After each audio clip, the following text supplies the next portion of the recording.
What's good, y'all? It's your boy Sean P. the Blunt guy. Hey! And today we are back with another One Piece reaction. We will be reacting to big One Piece YouTuber, B.D.A. Law. And the title of this video is The Man with the Burn Scar is obviously right. So we're going to find out who it obviously is. Make sure you guys hit that like button. Also, subscribe and hit that bell for notifications. Follow me on Instagram, Twitter, and Facebook. And also follow me on Twitch so you could catch these lives. And join the Discord. The link to this video will be in the description box below. Let's get into it. So yeah, the man with the burned scar, right? There's a lot of mysteries with this guy who Kid brought up, you know. Some people suspect that Law might know a little something about it. We also kind of see Robin's reaction to it. So a lot of you guys, you know, who follow me, kind of already know my speculation on who this guy could potentially be. Me personally, I don't really have a theory on who exactly it is, but I kind of think it could be somebody from O'Hara specifically, right? Because the burn scar, we know that O'Hara was burnt down, right? We know it was Buster called and it was set ablaze by the world government and the Marines. And so I'm thinking maybe it was a survivor of O'Hara and they was burned during the fire, right? As well as the fact that they could potentially know how to read poneglyphs. You know, it just kind of tells me that it has to be somebody from O'Hara. Maybe not it has to, but it's most likely somebody from O'Hara, especially if they can read poneglyphs. And the fact that we see Robin's response, it kind of foreshadows that this person may have a connection with Robin. I don't know, you know. I also kind of speculated it could be Robin's father. Like maybe he was on his way back to O'Hara when it was set ablaze and he tried to save his family, got burned in the process. Because most of the people in O'Hara died. So maybe he got there late as it was burning and got burnt but still managed to survive. I don't know. You know, could be Professor Clover, but from how it looks, Professor Clover was killed. Right? Like they shot him in the head. If I remember correctly, the world government agents or the CP agents, CP9 agents, shot him in the head. I don't know if it was Spandam's dad or one of the guys was Spandam's father, but yeah. I had to go back and look at that flashback. I kind of remember bits and pieces about it. But he was shot in the head, so I don't think it could be Dr. Clover. It seemed like he's gone, like dead. Same with Nico Olivia, Robin's mom, as well as Kid said it was a man with the burning scar. So I don't think it could be her. He didn't say woman with a burning scar. So I don't know. But let's find out. Let's get into this.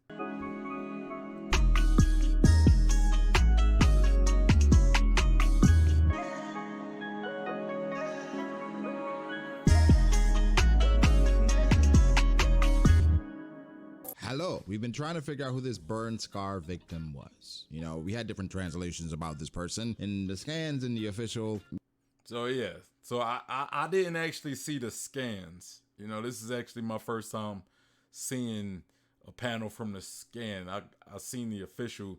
The official says, "What you mean finding the man with the burn scar? That's not enough to go on." That's the official, and the scan says you want to go after the man marked by flames, but we've got no leads. So, yes, I've heard people talk about the man marked with flames. I've always went with the translation, the man with the burned scar.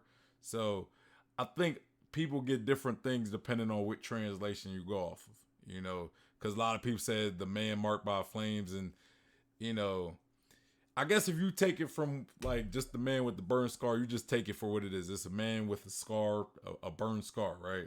But if you say a man with marked by flames, that could mean different things, or you could translate it to mean different things other than just a man who was burned. But let's continue. We were confused. And so first I'm going to talk to you guys about who my initial person was, right? And then who my conclusions came to after discussing it with many people, seeing a bunch of different comments. So this is basically a compilation of all the people and all the suggestions that I got and the people that actually make sense. Who is the man with the burn scar? Now, there are other men that Oda referenced in this actual chapter, but let's talk about that man that Caribou was talking about. Caribou said, okay, that man would like to know about this. Who's that man? Who are you working for? Caribou has been a very suspicious character. As far as that, who Caribou was talking about, I don't think it was the same person as the man with the burned scar or marked by flames, whichever one you want to go by. I personally think he's talking about somebody different. Most likely Blackbeard. I think for me that would make the most sense as far as a character who could use the knowledge of the ancient weapons such as Poseidon and Pluton.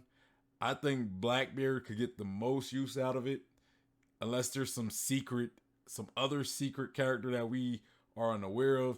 Maybe Zebek is alive, and maybe he's talking about Zebek. So I don't know. I'm personally thinking Blackbeard because I think he could actually put that knowledge to use. And Caribou being here for all these ancient weapon reveals and stuff, that knowledge has to be put to good use, you know. And I think the only person that we know of that could put that knowledge to good use is Blackbeard.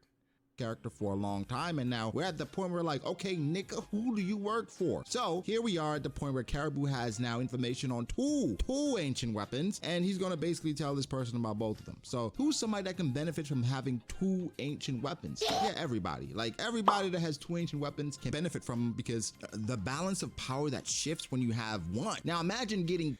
I mean, that's true. That's true. But I feel as though whoever he's talking about is going to be somebody who could put it to use the best, right? Like anybody can use the ancient weapons and put them to good use, or benefit from them. Yes, that's true. But who is the most likely to actually attain the ancient weapons and actually use them?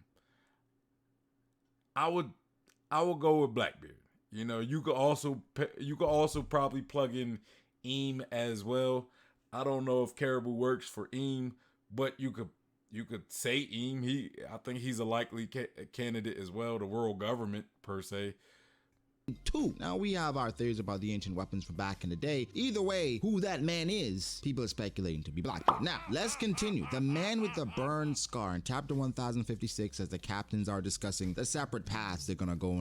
I'm glad he, we on the same wavelength as far as who Caribou is talking about. I think to me that's the most obvious. That's the most likely. Because like let's say he's talking about Crocodile, right? Like I don't see Crocodile being any bigger of a threat than he already was. I like Crocodile, but I think he's kind of had his time. I don't think he's going to come back as a bigger threat. Could he use the ancient weapons? Yeah. Could he use them as effectively as somebody like Blackbeard? I don't believe so. Blackbeard is just too much of a grand planner. His whatever he's doing is going to be major. When it comes to the One Piece world, whatever he does is going to be major, and I believe that Blackbeard could benefit from having the ancient weapons as far as whatever his plan is. On dissolving their pirate alliance, dissolving in quotes. We see Kid and Killer mention a man with a burn scar for information about the One Piece. Now I'm like, whoa, information about the One Piece, man with the burn scar. The first thing you think about, well, goddamn, it gotta be Sabo, but the heck does Sabo know about the One Piece? He's a fan favorite and an important character, but what the heck could he know? So fortunately, we have really. I don't think it's somebody who just knows about the One Piece. I think it's somebody who is able to decipher the poneglyphs, because After Law gave Kid the copy of the poneglyph, that's when Kid pretty much was like, yo, we gotta find the man with the burned scar. And I'm assuming they need to find him in order to translate the poneglyphs. So for me, this guy that they're talking about has to be able to translate poneglyphs. You know, I don't think it's just somebody who just has information about the One Piece. It's somebody who's important to finding Laugh-Tale and eventually obtaining the One Piece. And what we know is the way you find Laugh-Tale is by reading the road poneglyphs. So I'm assuming, you know, he doesn't have Robin on his team, so he has to find somebody else to translate those poneglyphs. Man with the burn scar. Yes, we have a bunch of different ideas about who the man with the burnt scar could be. So without further ado, let's talk about those. And there's one more. Based on the silhouettes, I don't believe it's any of these three guys. You know, I don't think. Like, I know the middle one, it looks kind of like Scopper Caban, right? It kind of look like him. And he's the most likely of these specific three, I think, because he also has been to Laugh-Tale. But I don't think it's Scopper, because I think whoever it is, even though I wouldn't be mad if I'm wrong about Scopper. I wouldn't be mad about that, because I feel though Scopper is still somewhere in the One Piece world, and I think the Straw Hats has to meet him one day, you know, because I forgot who it was, but they made a great point about it was O'Hara in that video I did about Shanks when he talked about how Crocus was in the beginning of the Grand Line just to kind of scope all the new entries of the Grand Line. And that's when he met Luffy, and he was like, okay, I can see him being the inheritor of Roger's will. And then at the end of the Grand Line, we have Rayleigh. Rayleigh checked out Luffy and was like, I think he could be the inheritor of Roger's will. And then we also know Shanks is the guy in the New World who is there to pretty much qualify Luffy and say, yeah, okay, you are definitely the inheritor of Roger's will, right? But that could also be Scopper's job as well, to kind of check out potential candidates of the next inheritor of Roger's will. You know, just kind of going off of the logic that O'Hara used, right? Which to me made sense. It does make sense. But I don't think he knows how to read poneglyphs. That's my only argument against it being Scopper, right? At least the guy that Kid is talking about. Because I think Kid, he was talking about that guy specifically to be able to read poneglyphs. And I could be wrong. Thing, okay? Look down to that sub button and see if it has a burn scar. No? Well, all right, either way, hit it, right? If it's red, hit that button. If it's not, hit that like button, and let's continue. So, the first person that I had in mind was Aruj. Aruj? What the hell, Aruj? You gotta do anything. Okay. This is the least probable because this is more so based off the scans, and it said in the scan it said a man scarred by fire, which could mean so many different things. Like, did he have herpes? Okay, I'm sorry, but he was saying in the scans it was saying the man scarred by fire, so it wasn't necessarily a burn scar because it could be a tat in Aruj. He has tats, and for the most part, he has been one of the supernova or the only supernova we have not gotten, I guess, more exposition on out of all of them. Every single one, even. I don't believe Aruj, man. I just don't. I don't believe Aruj. I think Aruj is just as much of a in the running to find the One Piece and stuff as much as Kid and Luffy. So I don't know why he would help Kid, you know, let alone be the guy who's able to read the poneglyphs and find the One Piece and stuff. I don't see him being helpful to Kid or Law or any of the other supernova, because it's like, why? Like, I'm trying to find the One Piece as well. Bonnie, we got more than Aruj. We saw Aruj praying up there with Kaido, but come on, bro. Like, he was just praying that Kaido don't beat his ass. That's it. Other than that, we don't know anything about Aruj. Okay, wait. There's one more thing. We know that Aruj went to Whole Cake Island and whooped Snack's ass, and he basically got Snacks demoted. But that's about it. We don't know nothing about his lineage, nothing about his history, and I thought this would be a perfect time for Oda to give us some more about Aruj. So again, he's the least probable from who I actually think it is, but I'm open, and I'm open to be wrong. But I mean, it's a really weird dopamine hit when Oda does something completely left of what anyone was expecting, and it still hits. Remember, yeah, like now that I think about it, right? Aruj and Jory Bonnie are like the two supernova we know least about. Like, we know some about, like, the only thing I would say we know about Rouge, we know a bit of how his Devil Fruit ability works, and the fact that he beats Snack. He went to Big Mom's territory and he beat Snack. But it's like, Oda must be saving Aruj for something. Him and Jory Bonnie. Like, we know Jory Bonnie has some connection with Kuma. You know, Kuma's one of my favorite characters, you know what I'm saying? So, you know, and Kuma's also revolutionary, right? Who Sabo and the Revs broke out of Mary Joa, right? So maybe Jory Bonnie went with him.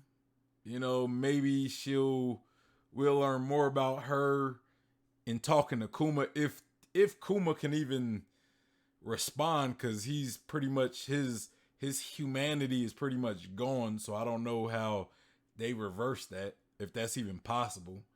So, but maybe we could learn more about Kuma through Jory Bonnie. Maybe we could learn more about Jory Bonnie as well. She has a very interesting devil fruit. You know, she can age herself and de-age herself. So, you know, also Aruj, like, what do these supernova play at the end of this series? You know, why have Oda been withholding any information about these two? What is he saving? You know, what is he saving about these guys?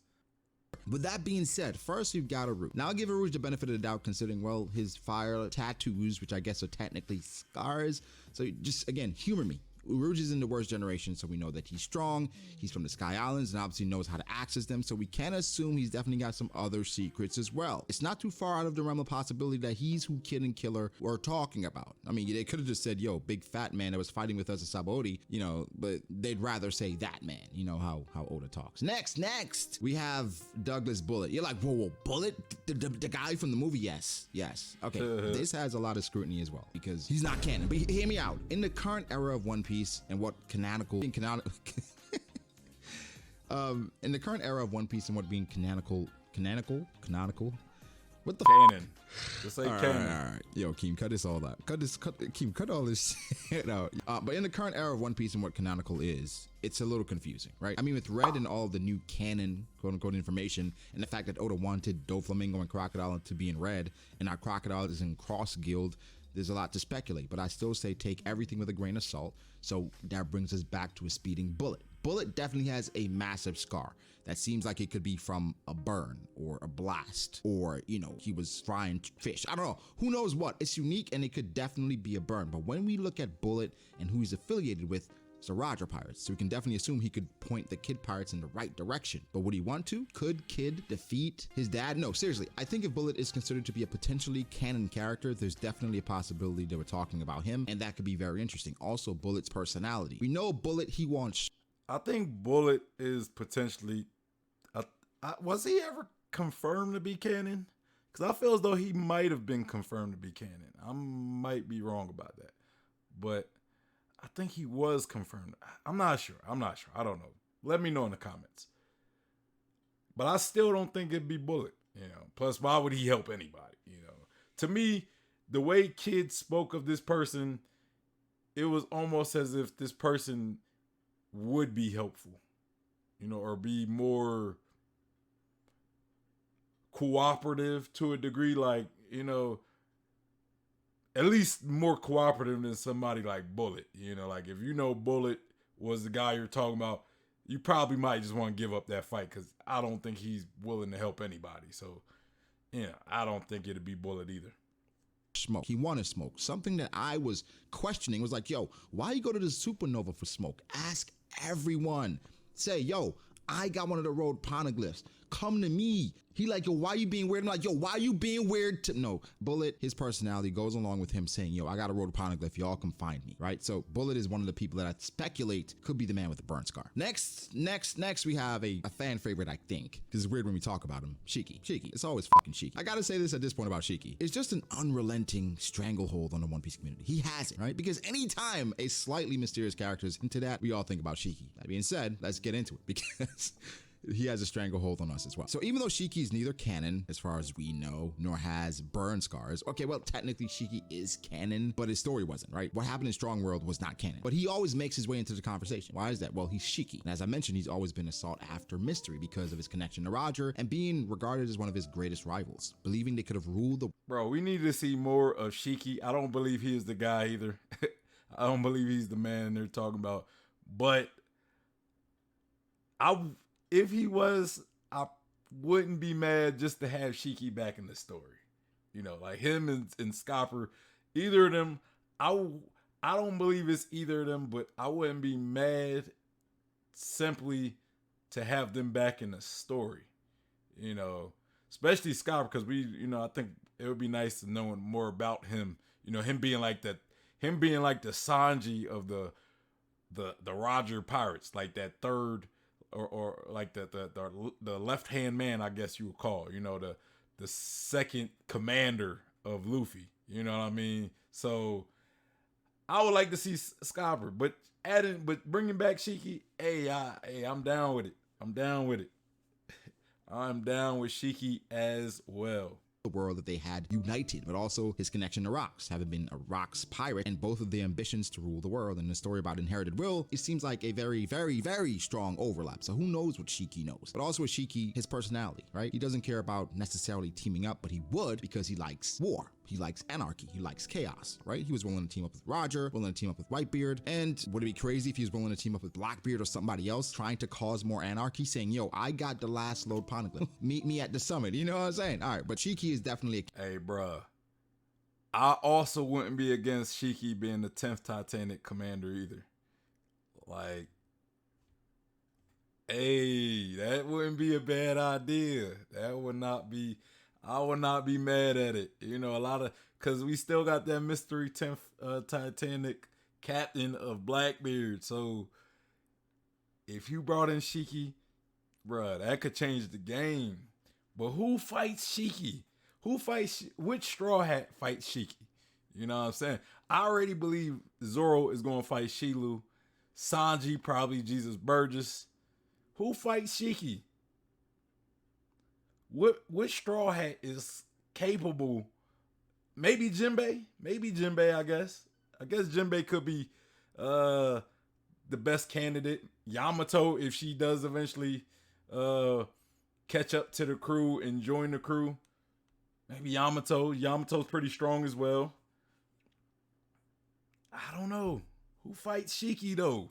If Shiki is, I don't think Shiki will be a 10th Titanic captain, but I wouldn't be against it.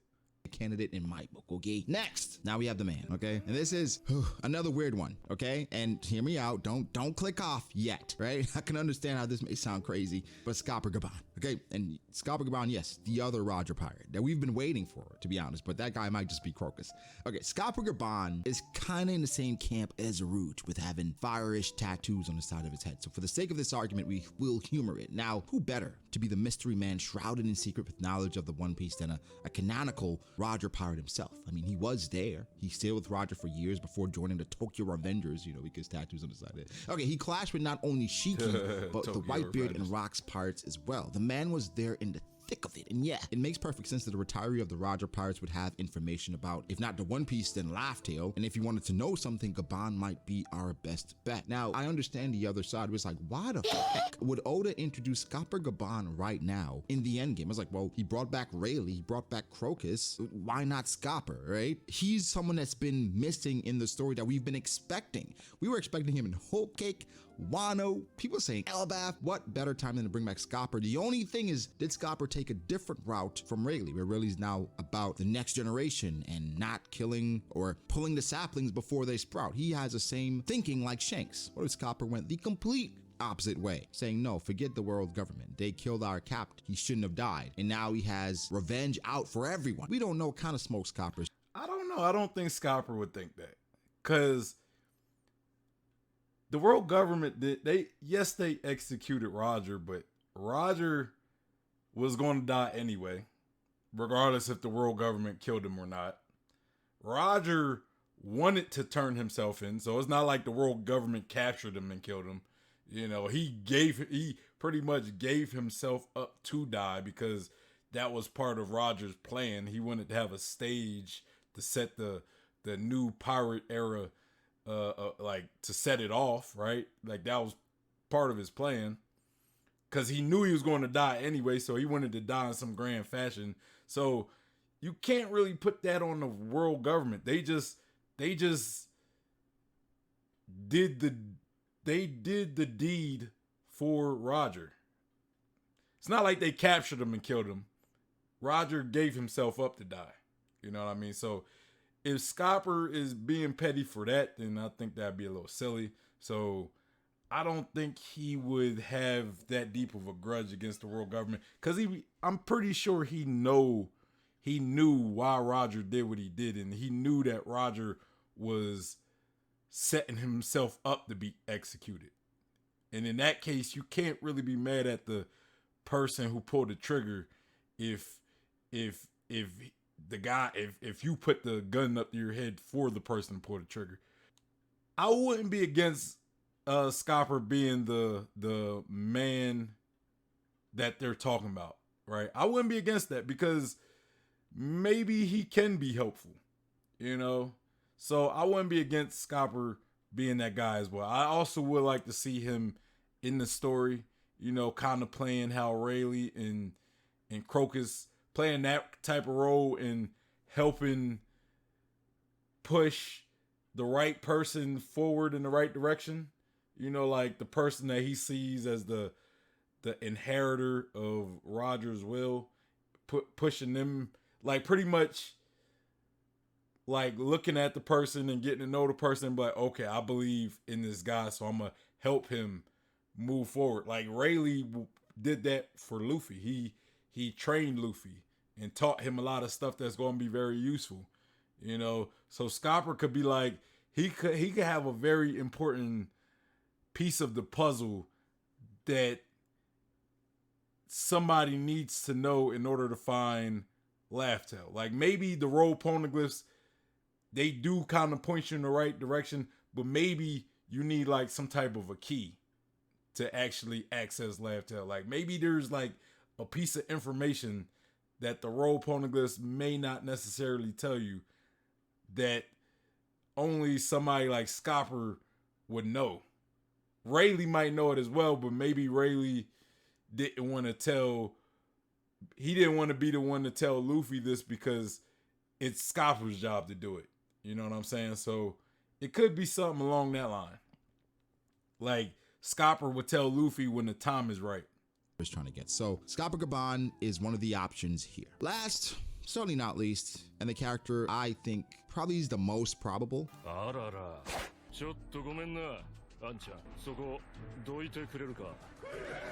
Kuzan, the man with the bird scar. Well, Kuzan, thanks to Akainu, was covered in them. And after his fight, and so much so that he's also missing a leg. And thanks to Film Z, he is covered in scars. And it's a little bit more than unsettling, but it skyrockets Aokiji's probability. Now, when we think about where Aokiji is right now in the story, he's one, probably a member of SWORD, so basically a secret agent doing secret agent stuff, spying and learning and infiltrating, but two, he's with Blackbeard.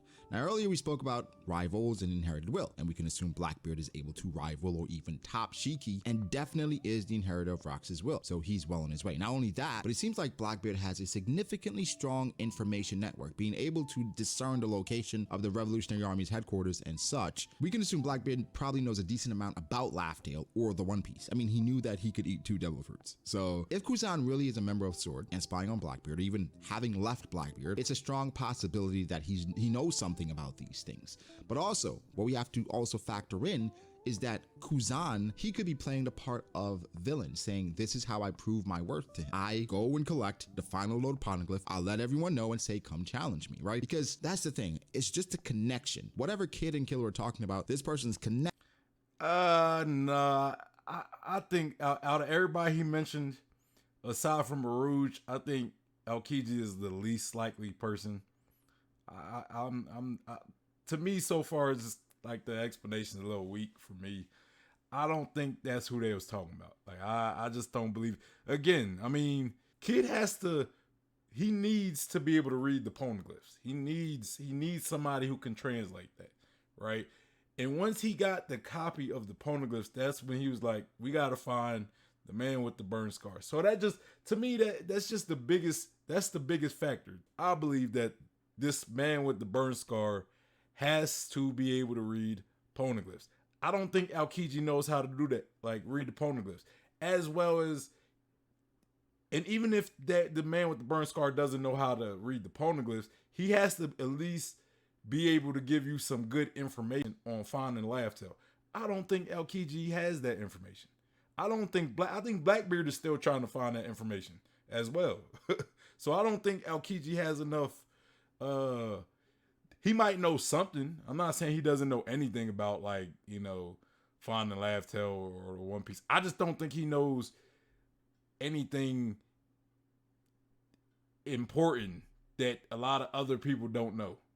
You know what I mean? I don't think Aokiji is that guy. Scopper makes sense because Scopper at least been to Laugh-Tale and found the One Piece.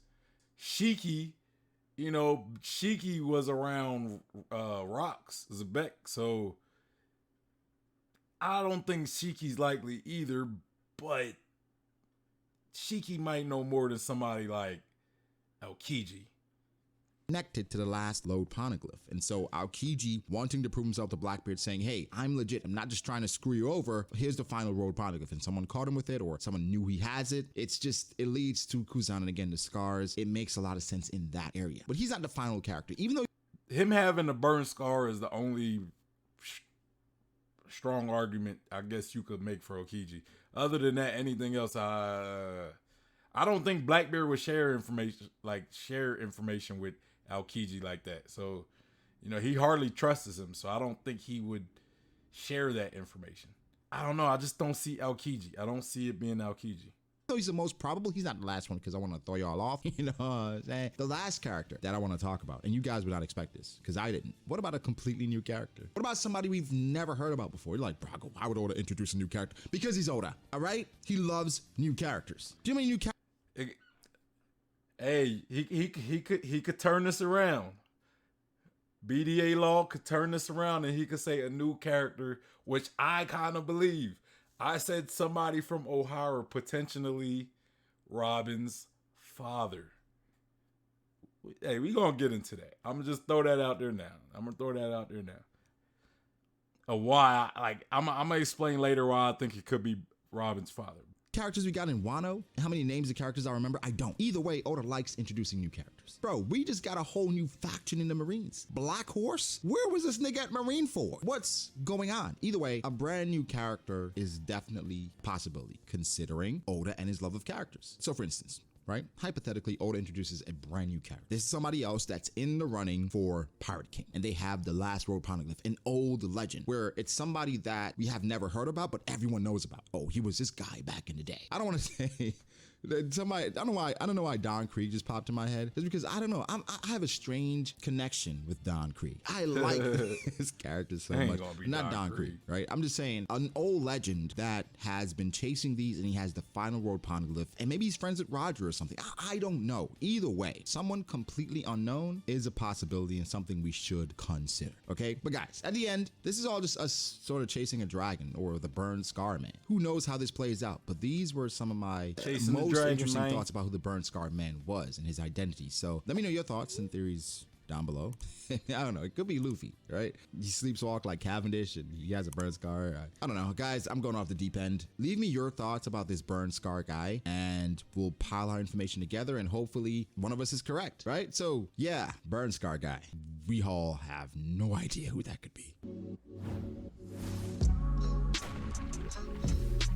right. Shout out to BDA Law. I disagree with the I disagree with the some of his guys, but shout out to him. Make sure you go like. Make sure you guys go like the video. Okay. Again, so my thoughts, right? I don't think it's Aokiji. To me, he's the least likely. Aruj is probably even less likelier than Aokiji. So I'll say Aruj is the least likely. Then Aokiji to me would be the least likely after Aruj. Douglas Bullet as well, probably coming in third. I'm trying to think of everybody he named. Kind of forgot. Scopper. Or I'm gonna go Shiki. I'm gonna go Shiki after Douglas. Shiki, I don't think Shiki will be like cooperative to help anybody. And I don't know how much Shiki knows about One Piece and Laugh Tale and all that. So I wouldn't even I probably wouldn't say that either, you know. But I would say Scopper is probably the best candidate that he mentioned. You know, of all the named people. But I think the most likely person that he mentioned is a completely new character. And who would I say this new character is? I think this new character would be somebody who came from Ohara, right? Somebody from Ohara. Now, I don't necessarily believe it was any of those unnamed scientists that we've seen at Ohara in the flashback, because a lot of them were just irrelevant. They were just kind of just there, right? I would have, like, I originally believed that it could have been Professor Clover, but you know, he seems like he is dead. He seemed like he's like dead, like gone. He was shot in the head, gone. Same with Robin's mother, Nicole Olivia. You know, plus they say it's the man with the burn scar, so I don't think it would be her either. So I will go out on a limb. I will go out on a limb and say it is Nicole Robbins' father. Nicole Robbins' father. We know that we don't know where her father has been. We didn't get her father in the flashback. Maybe he was off doing big things in the world or whatever. You know, maybe he is a legend in the world, but like kind of like how Ace or B.D.A. was saying, like this guy might be very well known, but it's just we haven't really heard nobody talk about him. Maybe he is a big deal in the world, right? Maybe after the whole Ohara incident, the Buster call happening in Ohara, maybe he was arriving back in Ohara at that time and it was on fire. You know, he probably attempted to save his family and got burnt. It was fire happening. His wife was probably dead, on fire possibly. Maybe he could have been looking for his daughter, found out that she wasn't there, and escaped. You know, realized that she's still out in the world, and maybe he's been looking for her.